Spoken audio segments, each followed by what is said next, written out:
సభకి నమస్కారం. ఇంతమంది దేశద్రోహుల్ని ఒక చోట చూడడం చాలా ఆనందంగా ఉంది. సాటి దేశద్రోహులకి, చైనా, పాకిస్తాన్ శత్రు దేశాల ఏజెంట్లకి స్వాగతం. జనరల్గా రచయితలు, కవుల సభలు జరుగుతూ ఉంటాయి, కానీ ఈ సభ ప్రత్యేకత, ఇది జర్నలిస్టుల సభ.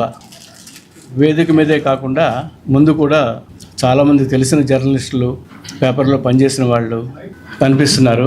ముఖ్యంగా కానూరి కృష్ణ రాసిన పుస్తకాన్ని మనం ఆవిష్కరించుకున్నాం. అది చాలా పెద్ద ఎఫర్ట్ పెట్టి చేశాడు ఆయన పని. ఎప్స్టీన్ ఫైల్స్ అనేవి 65 లక్షల ఫైల్స్ మొత్తం. ఇప్పటికి వాళ్ళు తొక్కిపట్టి దొంగ వేషాలు వేసి బయటకు రాకుండా చేసి చాలామంది జర్నలిస్టులు వాళ్ళు ఫైట్ చేయటం వల్ల, గొప్పగా ప్రొటెస్ట్ చేయటం వల్ల ఒక 35 లక్షల ఫైల్స్ రిలీజ్ చేశారు. వాటిని చదవటం కానీ చూడడం కానీ ఇట్స్ ఎ హెర్క్యూలియన్ టాస్క్ అంటాం కదా, అలాంటిది. ఆ పనంతా చాలా శ్రద్ధగా చేసి దాన్ని ఒక 200 పేజీలు కుదించడం అంటే అది మామూలు విషయం కాదు. మాకు అంటే జర్నలిస్ట్ అయిన వాళ్ళకి ఇంకా బాగా తెలుస్తుంది. అది ఆయన పెద్ద ఎఫర్ట్ పెట్టి రాయడం ఎంతో బాగుంది. అలాగే సభకి అధ్యక్షత వహించిన పద్మ గారు కూడా మా జర్నలిస్టే కావడం, సీనియర్ జర్నలిస్ట్ కావడం, మంచి రచయిత్రి, ఆవిడ పాడతారని ఇప్పుడే తెలిసింది. ఆమె అధ్యక్షత వహించడం చాలా బాగా అనిపించింది. తర్వాత కె శ్రీనివాస్ గారు ఆంధ్రజ్యోతి దినపత్రికకి 16 సంవత్సరాలు ఎడిటర్గా పనిచేశారు. ఆయన ఇప్పుడు హైదరాబాద్ నుంచి అల్లం నారాయణ గారు అనే సహ సంపాదకుడితో కలిసి ఒక పెద్ద డిజిటల్ ప్లాట్ఫామ్ లాంచ్ చేయబోతున్నారు. ఆయనకి ప్రతిరోజు ఒక ముందు మాట, సాయంత్రం మరో సభ ఉంటాయి. అంత బిజీగా ఉండే మనిషి కేవలం కృష్ణ గారు అడిగారని ఆయన మీద గౌరవంతో సభకు వచ్చారు. నాకు చాలా బాగా అనిపించింది.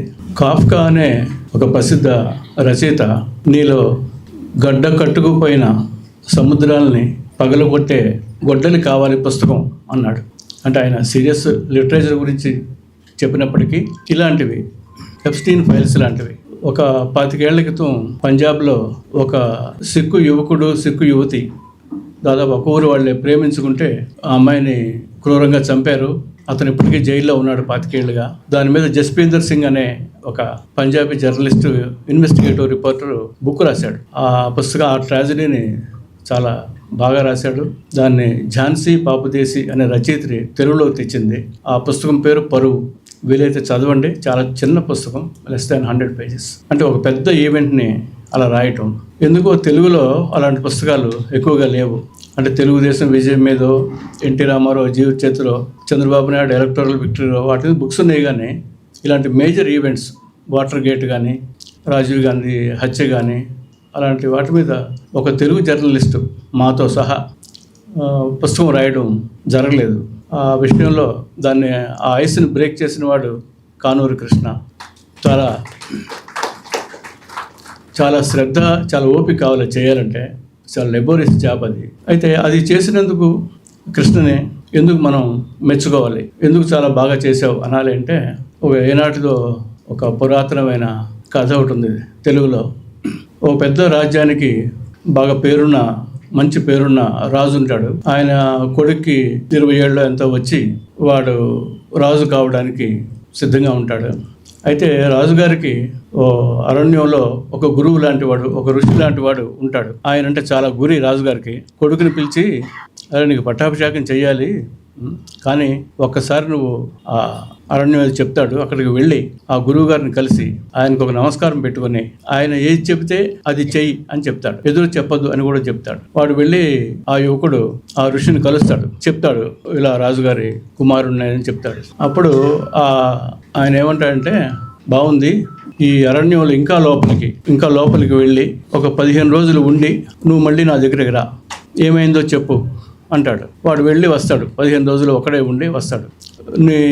నీ అనుభవం ఏంటి అని అడుగుతాడు. అడిగితే, చాలా బాగుంది అక్కడ, నేను గొప్ప జలపాతాల సంగీతం విన్నాను, చెట్ల పచ్చదనాన్ని చూసి పరవశించిపోయాను, జింకల గెంతుల్లో గొప్ప అందాన్ని చూశాను, నెమళ్ళు నాట్యం చేస్తుంటే నాకు చాలా అద్భుతంగా అనిపించింది, ఒక కొత్త లోకాన్ని చూశాను, నాకెంతో బాగా అద్భుతంగా ఉందని చెప్తాడు. చెప్తే ఆ ఋషి బాగా డిసప్పాయింట్ అవుతాడు. అలా కాదు, ఇది కాదు ఎక్స్పీరియన్స్, ఇది హ్యూమన్ ఎక్స్పీరియన్స్ కాదు, ఇది నువ్వు మళ్ళీ వెళ్ళి ఇంకా లోపల అరణ్యం లోపలికి వెళ్ళి 15 రోజులుండి రా అంటాడు. వాడు వెళ్ళి వెనక్కి వస్తాడు. ఈసారి నీ అనుభవం చెప్పు అంటాడు. నాకు ఒక కొత్త అనుభవాన్ని నేను పొందాను. విరిగిపోయిన చెట్ల కొమ్మల వేదనని నేను వినగలిగాను. ఆకలితో అలమటిస్తున్న జింకల కన్నీళ్ళని నేను చూడగలిగాను. అనేక మూగ జీవాల వేదనని నేను ఫీల్ అవ్వగలిగాను. అక్కడ ఉన్న అనేక రకాల జీవుల విషాదాన్ని నేను ఫీల్ అవ్వగలిగాను అని చెప్తాడు. చెప్పినప్పుడు ఆ ఋషి, ఇది నిజమైన అనుభవం, ఇది నువ్వు రాజు అవ్వడానికి అర్హుడివి, నీ రాజ్యానికి వెళ్ళిపో అని చెప్తాడు. అంటే ఆ ఋషి చెప్పింది ఏంటంటే, నువ్వు వాయిస్ ఆఫ్ ది వాయిస్లెస్గా ఉండు. ఎవరైతే తమ బాధని, వేదనని, కన్నీళ్ళని చెప్పుకోలేకపోతారో వాళ్ళకు నువ్వు రిప్రజెంటేటివ్గా ఉండు అని చెప్పాడు. అలాగా ఎప్స్టీన్ చేసిన అరాచకాలని, దుర్మార్గాల్ని కొద్దిమంది ధైర్యవంతులైన, సాహసవంతులైన జర్నలిస్టులు బయటపెట్టారు. ఎందుకంటే అప్పుడు అన్యాయం జరిగి అన్యాయం అయిపోయిన ఆడపిల్లలు, చచ్చిపోయిన వాళ్ళు చాలామందిని హత్య చేసి చంపేశారు. వాళ్ళ బాధని వాళ్ళు ఎప్పుడూ చెప్పుకోలేరు, వాళ్ళు ప్రెస్ మీట్లు పెట్టి చెప్పలేరు. కనుక అలాంటి వాళ్ళ పెయిన్ని చాలామంది అమెరికన్ జర్నలిస్టులు బయటపెట్టి అంటే ప్రాణాలకు తెగించి ఆ పని చేశారు. అలాంటి ఘోరమైన ఇన్సిడెంట్ని ఒక పుస్తకంగా తేవాలి అనుకునే ఐడియాయే చాలా గొప్పదని నేను అనుకుంటున్నాను. అందుకే మనం కృష్ణని అభినందించాలి, కృష్ణని శభాష్ అని కూడా అనాలి.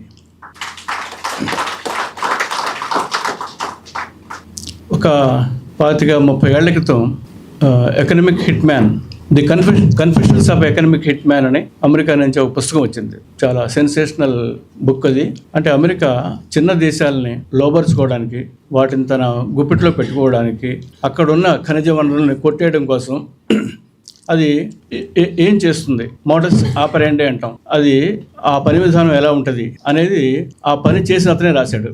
అంటే ఒక అమెరికన్ ఏజెంట్ జాన్ పెర్కిన్స్ అని ఆయన రాశాడు. అది ఎలా అంటే, వాళ్ళు ఒక చిన్న దేశం నైజీరియాకో మరొక లాటిన్ అమెరికన్ కంట్రీకో ఒక ఆఫ్రికన్ చిన్న దేశానికి వెళ్తాడు. ఒక అమెరికన్ ఏజెంట్ లాంటి బాగా చదువుకున్నవాడు, బాగా విషయ పరిజ్ఞానం ఉన్నవాడు, అలాంటి వాడు వెళ్ళి అక్కడ క్యాబినెట్లో, ఆ దేశపు క్యాబినెట్లో ఒక సీనియర్ మినిస్టర్ని, శక్తిమంతుడు, వాడు ఏమైనా పనులు చక్కబెట్టగలడు అనేవాడిని గుర్తించి అతన్ని పిలుస్తాడు.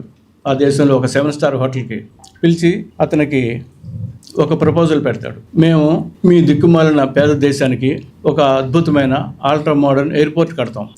అది మీ క్యాపిటల్ నుంచి ఒక 100 కిలోమీటర్ల దూరంలో ఉంటుంది. దానికి మేము 6 లేన్ రోడ్డు వేస్తాం. అంటే ఇదంతా కార్పొరేట్ స్ట్రాటజీ అనమాట. 100 కిలోమీటర్లు వెళ్ళాలంటే కారు ఉన్నవాడే వెళ్ళాలి. కారు వెళ్ళాలంటే వాడికి పెట్రోల్ ఉండాలి. అలా కార్పొరేట్ బిజినెస్ అభివృద్ధి చెందడానికి వాడికి ప్లాన్ చెప్పి, ఇదంతా నువ్వు మీ ప్రైమ్ మినిస్టర్తో కానీ ప్రెసిడెంట్తో కానీ ఒప్పించాలి అంటాడు. ఒప్పించినందుకు నీకు $10 మిలియన్ లేదా $30 మిలియన్, లేదు మీ ప్రెసిడెంట్కి ఏమన్నా అమ్మాయిల సరదా ఉంటే హాలీవుడ్ నుంచి 1-2 అమ్మాయిలు తెప్పిస్తాం. ఇవన్నీ చేసింది అమెరికా, ఇవన్నీ మేము చేశాం అని ఆయన పుస్తకం రాశాడు. దాన్ని ఒక దళారీ పశ్చాత్తాపం అని తెలుగులో కొండతం దిలీప్ గారు అనువాదం చేశారు. అది కూడా ఇలాంటి ఒక ఘోరాన్ని, ఒక అకృత్యాన్ని బయటపెట్టిన పుస్తకమే. ఇలాంటి అంటే ప్రపంచాన్ని కదిలించిన, అంటే మనం చూస్తున్న చాలా బాగానే ఉంది, అంతా ఎవ్రీథింగ్ ఈజ్ ఆల్ రైట్ అని అనుకున్నట్టుగా లేదు. మనం అనుకున్న దానికంటే, మనం ఊహించిన దానికంటే, మనం అనుమానించిన దానికంటే మరింత ఘోరంగా, క్రూయల్గా ఉంది అనేది ఎప్స్టీన్ ఉదంతం మనకు తెలియజేస్తుంది. కృష్ణ దానికి సంబంధించి చేసిన కృషి చాలా అమూల్యమైనది. కృష్ణ దీన్ని కంటిన్యూ చేయాలని, ఇంకా ఇలాంటి పుస్తకాలు రాయడానికి అంటే కొంచెం పరిశోధన చేసి దానికి టైం వెచ్చించాలని, ఇతర జర్నలిస్టులు కూడా అలాంటి ఎఫర్ట్ పెడితే బాగుంటుందని నేను భావిస్తున్నాను. Thank you.